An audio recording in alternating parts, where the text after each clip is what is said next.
Welcome to the Malex Minute, ladies and gentlemen, starring the Markley Brothers as Malex, Linus, and the Snufflefungus. Ugh, haven't we lived with this stupid theme song enough? No! When will the torture end? When this Snufflefungus stops dancing!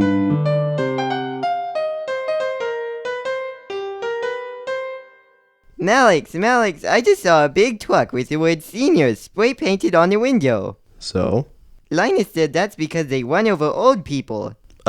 Snufflefungus, Linus was just saying something that was a lie.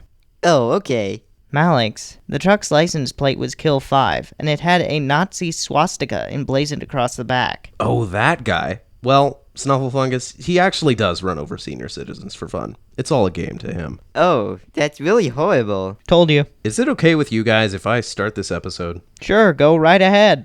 Alrighty then. Welcome to the Malex Minute, everybody. Yet again, we kick off a new Malex Minute quarter. You'll note that I wasn't consulted on the matter. That's right, we begin Malex Minute Quarter 7 with this episode. No break between quarters, no hiatus in the middle of the season, and, perhaps most impressively, no salaries. Just look at heroes. Even the pros get breaks. That's not all the pros get. You're gonna get a sock and a kisser if you don't quit whining. Speaking of whining, I learned how to draw this week. Really?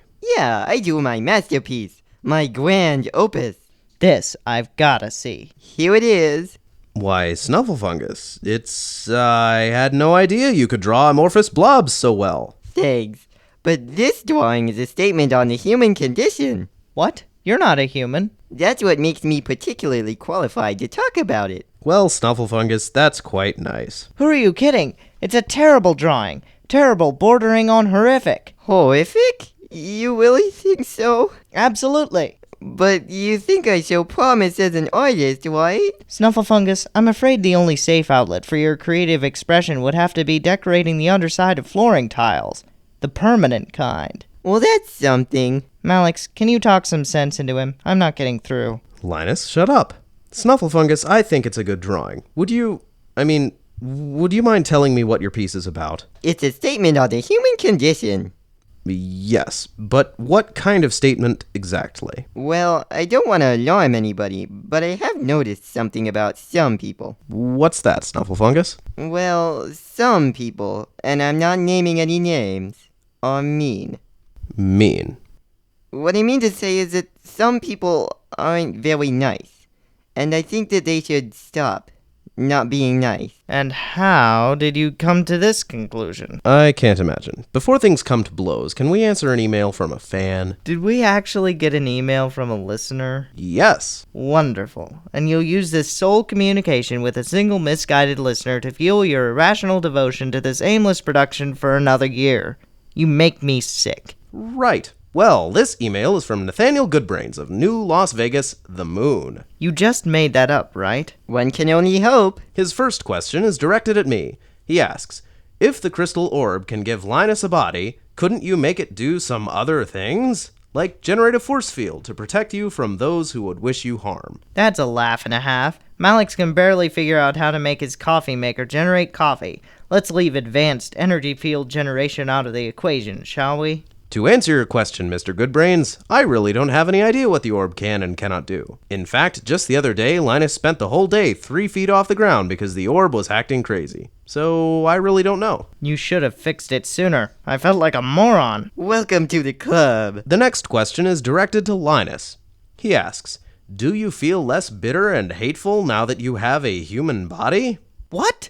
How dare you? This isn't a human body. It's a humanoid body. I look like a human, and there the similarities end. Bah! That should answer your question, Mr. Goodbrains. The last question is for Snufflefungus. What exactly does Ultra Snuffy's Ultra Belt do? Don't Snufflefungi have telekinetic powers anyway? What? Why, whatever do you mean? I'm not Ultra Snuffy, so I wouldn't know. Besides, aren't you not supposed to know that I'm Ultra Snuffy anyway? What exactly do you know, Mr. Goodbrains? What other sensitive secrets do your brains contain? Well, that was relatively painless. Not for me. Ladies and gentlemen, thank you for putting up with this unredeemable tripe. Hope you find it within your charitable, gracious hearts to come back and listen to us make fools of ourselves again on the Malex Minute next week. Today's episode is copyright 2007 by Alex Markley. This was a production of the Malex Media Network. Please visit us online at malexminute.com for production credits, extras, and a complete archive of classic episodes. God bless and have a great day! Planetary invasion. An unwelcomed intrusion by armed forces into the domain of a planet or onto the surface of the planet itself. Usually for the purpose of doing harm to its inhabitants. What? I just asked you if you had any twos. Oh, go fish.